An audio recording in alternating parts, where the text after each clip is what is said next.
sahabat sehat Indonesia, bertemu lagi dengan saya Dr. Erik Leo, spesialis penyakit dalam. Banyak berita yang berkembang di media massa atau dari informasi teman dekat mengenai obat yang ampuh untuk pengobatan COVID-19, seperti produk herbal Cina yang dikatakan berkhasiat untuk COVID-19.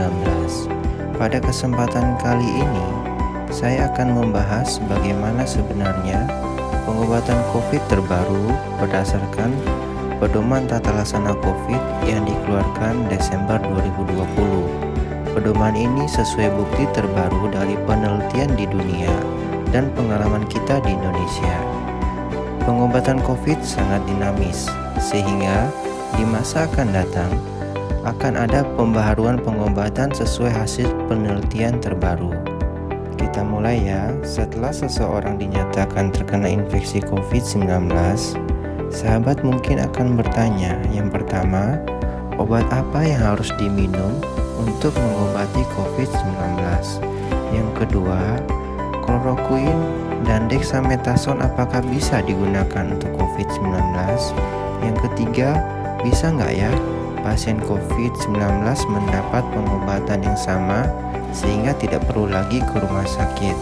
Yang keempat, perlu nggak ya obat-obat dari luar negeri seperti obat herbal dari Cina?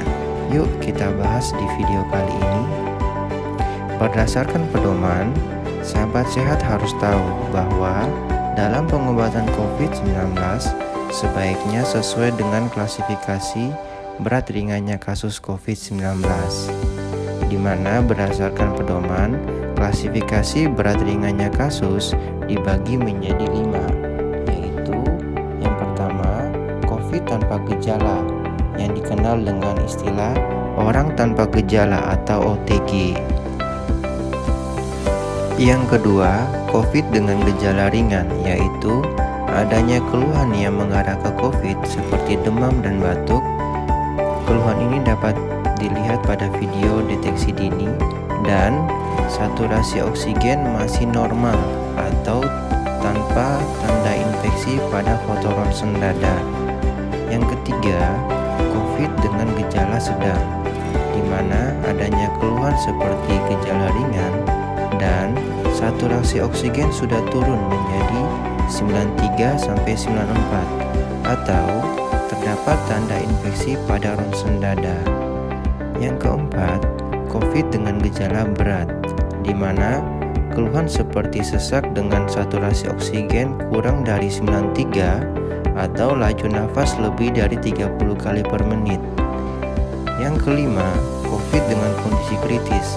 Ini adalah COVID yang sangat kita hindari, yaitu COVID berat dengan tensi turun atau shock, atau didapatkan tanda gagal nafas yang kita sering sebut acute respiratory distress syndrome. Ternyata ada 5 klasifikasi COVID ya. Bagaimana untuk mudahnya pengobatan COVID diterapkan di masyarakat? Karena mendengar terinfeksi COVID-19 saja, pasti sahabat sudah panik dan tidak bisa berpikir dengan baik. Sahabat sehat perlu tahu bahwa berat ringannya COVID menentukan masalah yang dihadapi. Pada video deteksi dini, sudah dibahas fase perjalanan COVID-19 dengan orang tanpa gejala atau dengan COVID gejala ringan, maka yang kita obati hanya infeksi virus saja. Pada COVID dengan gejala sedang sampai kritis, COVID dalam tubuh sudah mencapai paru dan menyebabkan beberapa gangguan utama, yaitu gangguan oksigen tubuh. Yang kedua, peradangan sedang sampai berat di dalam tubuh, terutama paru-paru. Yang ketiga, mengganggu sistem pembekuan darah sehingga bisa terjadi penyumbatan pembuluh darah. Sehingga prinsip pengobatan COVID di masyarakat dibagi menjadi 3, yaitu yang pertama, COVID tanpa gejala. Utamanya meningkatkan imunitas tubuh, karena imunitas tubuh pada kondisi ini mampu mengurung dan nantinya membunuh virus. Yang kedua, COVID-19 dengan gejala ringan. Utamanya meningkatkan imunitas tubuh dan mendapat antivirus untuk COVID-19. Yang ketiga, COVID-19 dengan gejala sedang sampai kritis sudah harus mendapat perawatan di rumah sakit. Sehingga pengobatan COVID-19 tidaklah sama, tergantung klasifikasi berat ringannya COVID. Dan pada COVID dengan klasifikasi yang sama, pengobatan bisa berbeda jika ada penyakit penyerta lain, seperti gagal ginjal. Yuk kita bahas lebih mendalam lagi pengobatan yang bisa diterapkan di masyarakat. Yang pertama, COVID-19 tanpa gejala atau OTG, utamanya meningkatkan imunitas tubuh. Yang pertama, dilakukan isolasi mandiri sesuai protokol isolasi mandiri. Yang kedua, belum diperlukan antivirus COVID-19. Yang ketiga, hindari makanan cepat saji. Utamakan makanan yang diolah sendiri di rumah karena kandungan vitamin dan mineral lengkap. Yang keempat, tidur yang cukup, yaitu tidur di bawah jam 11 malam dan durasi 7-8 jam. Tidur sangat penting bagi imunitas tubuh. Yang kelima, berjemur 10-15 menit tiap hari sebelum jam 9 pagi atau setelah jam 3 sore untuk meningkatkan vitamin D. Yang keenam, minum multivitamin yang mengandung vitamin C, B, E, dan zinc. Sebaiknya minum langsung setelah makan ya, karena vitamin C dan zinc kadang membuat ketidaknyamanan di lambung. Yang ketujuh, suplementasi vitamin D. Untuk suplementasi vitamin D sebaiknya dikonsultasikan ke dokter. Dan selalu pantau saturasi oksigen. Sebaiknya mempunyai puls oximetri jika terinfeksi COVID-19. Yang kedua, prinsip pengobatan pada COVID dengan gejala ringan, yaitu meningkatkan imunitas tubuh dan mendapat antivirus untuk COVID-19. Pada COVID gejala ringan, dapat isolasi mandiri atau dikarantina di tempat khusus atau dirawat di rumah sakit. Hal ini sesuai dari keputusan tim medis melihat sarana dan prasarana yang ada. Yang kedua, antivirus untuk COVID-19 harus diberikan oleh dokter dan diberikan sedini mungkin untuk mencegah COVID menjadi berat. Antivirus ini tidak dapat dibeli bebas. Yang ketiga, pengobatan lainnya sama seperti pada COVID tanpa gejala. Selalu pantau saturasi oksigen. Jika isolasi mandiri di rumah, sebaiknya mengukur saturasi oksigen di pagi dan malam hari.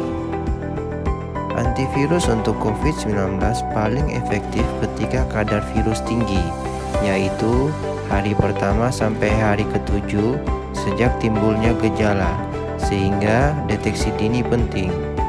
Karena semua panduan pengobatan di dunia dan Indonesia sangat mengutamakan pengobatan COVID dengan gejala ringan.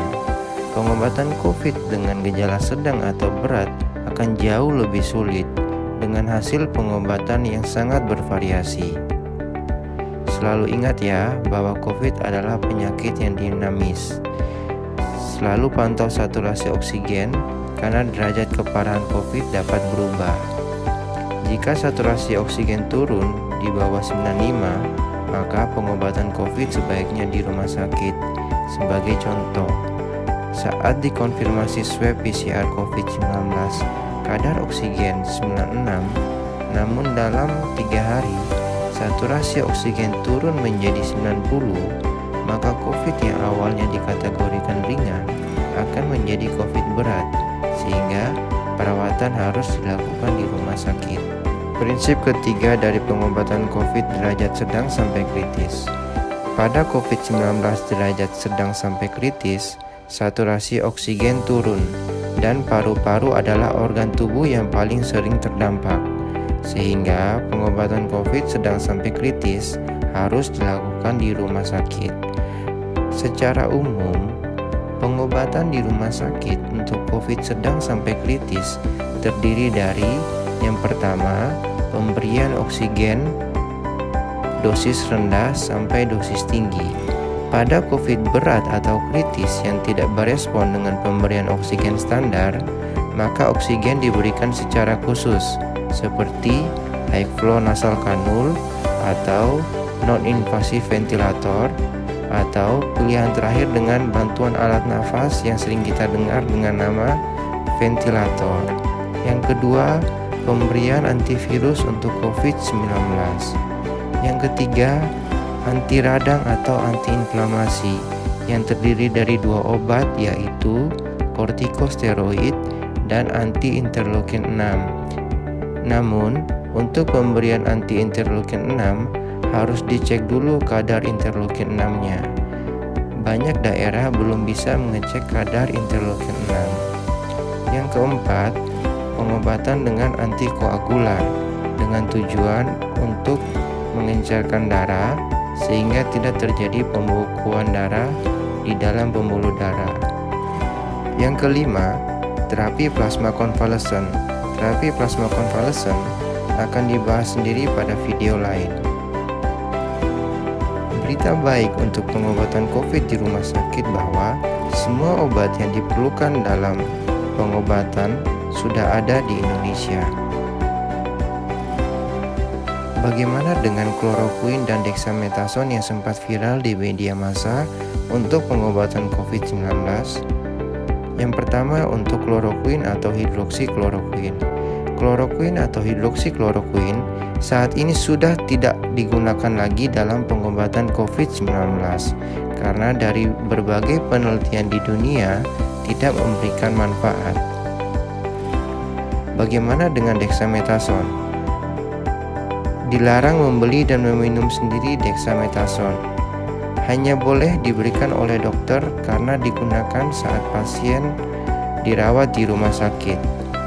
Penggunaan yang salah dari dexamethasone akan menekan imunitas tubuh dan mengakibatkan infeksi COVID bertambah berat.